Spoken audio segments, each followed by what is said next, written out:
Thank you.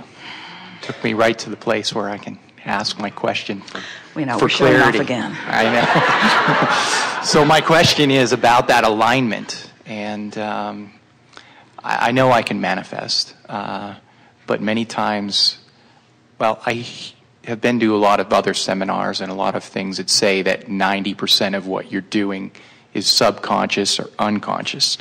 So again, I feel like I know what I want, but let us put this in a different context, because we've been hearing people talking about this subconscious mind, and we think it's time to finally explain that in a way that at least acknowledges the laws of the universe in the midst of the conversation. So what we just said to all of you, and you got it, we felt you get it, is that you can stand in your place of living something unwanted and affirm until the cows come home, which is going to be a long time for most of you.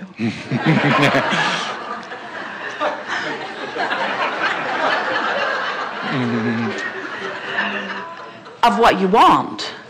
And you don't get anywhere because your words don't matter. It's your vibration that matters. So whoever originally started talking about the subconscious mind may have been tapping into is that it's the vibration that is at the basis of your attraction, not your words. And that's what they're calling the subconscious.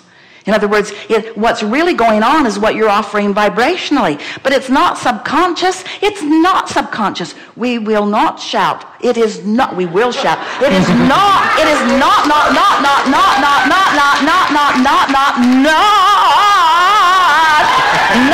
subconscious. Because you built your vibrational patternings with conscious thoughts. I don't like that. I don't like that. I'm unhappy with that. I don't like that. Those weren't unconscious thoughts. Those were conscious thoughts. You consciously practiced yourself into a vibrational pattern that is depriving you of what you want, and now you're calling the pattern subconscious. Okay. It's not subconscious. It's vibrationally active because you consciously thought it into being. So now,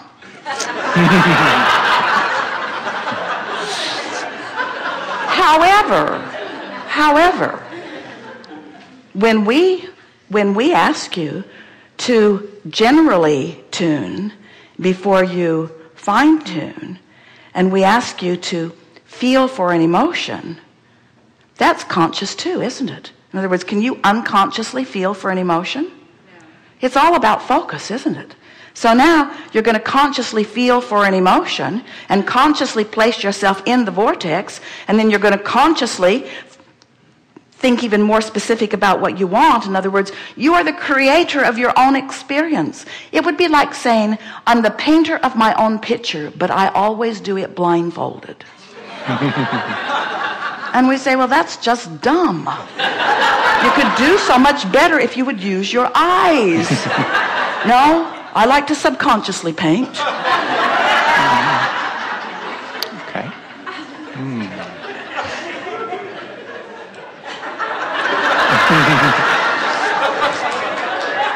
Well, we appreciate very much you repeating to us the idiotic basis that so many people are operating from. And we get why they think that. Right. And we understand how if somebody who knows nothing about the laws of the universe and who knows nothing about vibration, who's only doing what almost everybody is doing, which is looking at the results of what they're getting, and so they've got all these results that they don't want, we understand why they would say, well, I must be creating those from my unconscious mind, because I sure wouldn't do it from my conscious mind, because it sure isn't what I want. But we say, that leads you nowhere. That leads you nowhere. You've got to be able to make some correlation between where you are and where you want to be. You have to find something that guides you, you see. And the peanut gallery is not the answer. Yes, it's coming forth from within you. Really good. Best ever. Okay. So I have lots of rockets of desire, and they're going in a lot of different directions. And then I have a trained or a... They are about many different subjects, all going in the same direction of your vortex. Okay. Say that one more time, please.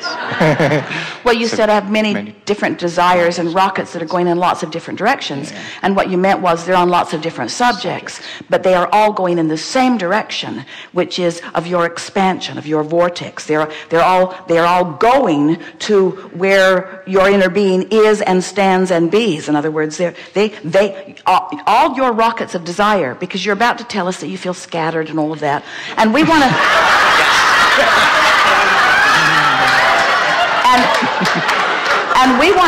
And we want to say to you that the vortex, there's nothing scattered in the vortex. You're sending it to the vortex, and the vortex is assembling them into cooperative components. And when you get into the vortex, you don't feel scattered.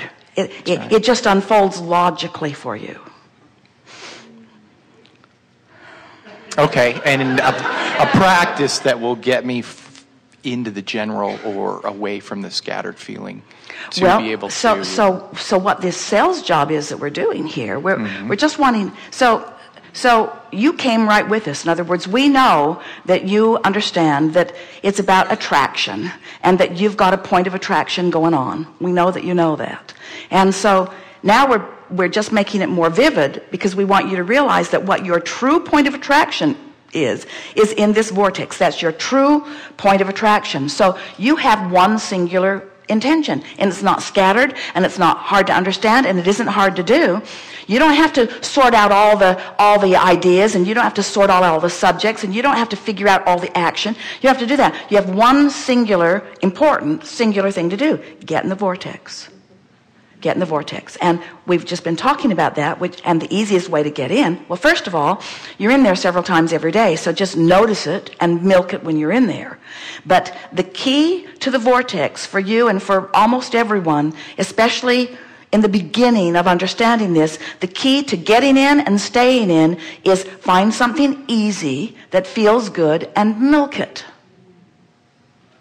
And the thing that we have to help you overcome is a very simple, flawed premise that you learned early on and have been practicing for a long time, and that says, I'm supposed to work hard. I'm not supposed to look for easy. I'm not supposed to look for the path of least resistance. I'm not supposed to try to make it easy on myself. Because you've been trained by so many people who are out of the vortex. You see, they've been teaching you the hard way of going about it because it's the only way they know. If you're not in the vortex, life is hard. And so almost everybody you know says, well, you're my employee, or you're my child, or you're my student, and there is no gain without pain, and there is no success without struggle, and you've got to get determined, and you've got to apply yourself, and you've got to work really hard, and you've got to dig in, and you've got to use your grit and your willpower. And we say that's relatively good advice. It's better maybe than not succeeding at all, but it's advice for the whole group that's outside the vortex. And that whole group that's been outside the vortex for a long time has been really, really irritated at the rich, successful group that's found a way into the vortex who isn't working nearly hard enough. It's so annoying. It's so annoying to watch someone not try at all and have incredible success. Oh, man, that person inherited a fortune. Well, that person is in the vortex, whether they inherited the fortune or not. In other words, it's continuing to come because of the alignment that they're continuing to maintain, you see. Really good conversation, don't you think? Yeah. So the challenge that you have in you and almost everyone else is we have to convince you that it's all right for you to take the easy way. And if we can convince you that it's all right to take the easy way, and you believe us when we say the easy way is going straight to the vortex, where what you thought was scattered out there is all assembled logically in here, and you spend enough time in the vortex just feeling good, think about people that you've heard about or that you know who must have been doing something like this in order to find their success. So let's take like a songwriter or even an author. Frequently you hear them say, that song came so fast. Came so fast. Took me 20 minutes to write this. The idea hit me, and when I sat down to write it, it was right there. And other times they'll say, yeah, I worked on that song for 5 years. Never did like it, never really amounted to anything. And we say, write the song out of the vortex, write the song in the vortex. In other words, you can see when an athlete is really on his game, and you can see when he isn't. In other words, it's almost like he intuitively knows where everybody else is going to be on the field or on the court or wherever it is. If he's tuned in, he can anticipate where his tennis challenger is going to put that ball. He can read the guy's mind and be ready for where it goes. When you're in the vortex, you have access to information that you don't have outside the vortex. Think about the story you hear of people who have found great success, like Thomas Edison, who was said to take little naps. Well, he just was going to the vortex. He was just finding a way to go to the vortex, and when he'd go in there, ideas would come to him, because all of the ideas have been assembled chronologically or logically in an order of least resistance. So what happens as you go to the vortex and go to the vortex and go to the vortex, because you've now made it your high priority, is top on your list. Where are you going? To the vortex? Where have you been? In the vortex? What are you doing today? Going to the vortex? No, I mean, what are you productively doing? Going to the vortex? What's in the vortex? Everything that's important to me. Why do you spend so much time there? Getting familiar, practicing the vibration of it, learning to read it better. I'm rendezvousing with ideas in there. My world is in there, you know. My world is in there. The world that I've put there even before my birth, and piece by piece ever since, is in there. I'm going there because that's who I am. That's where I belong. That's where everything I want is, and that's where the fun of life is for me. That's why I'm going there. That's why I'm going there. That's why I'm staying there. That's why I've made it my top priority. Well, shouldn't you be doing something more important? There isn't anything more important. There isn't anything more important. That's all important. Everything good that happens to me starts after I'm in there. Wonderful. So you said, how can I get in there? Mm-hmm. What's the process? And we didn't really answer your question very well. We just did everything that we could do to make the vortex appealing to you. In other words, we're just doing the sales job to make you want to. We're just in there. We're in there where you want to be, crowing about how good it is, you see. Just living how good it is, summoning you in. You have to be really resistant not to come. In other words, you wanted to come. You want to be in there. We've convinced you of the validity of the vortex. Not one of you doubt. Well, there's one. Not one. Hardly any of you doubt.